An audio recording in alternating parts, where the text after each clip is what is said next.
Paano ipinagtatanggol ni Pangulong Bongbong Marcos ang ating soberanya laban sa disinformation ng China?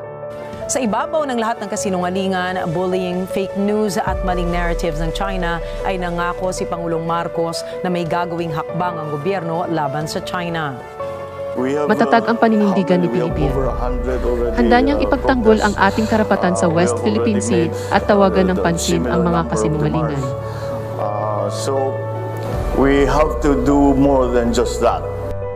Ang kanyang administrasyon ay gumagawa ng hakbang para labanan ang mga maling impormasyon at palakasin ang katotohanan. Bawat tao o bansa ay may abilidad at karapatang magpahayag ng impormasyon.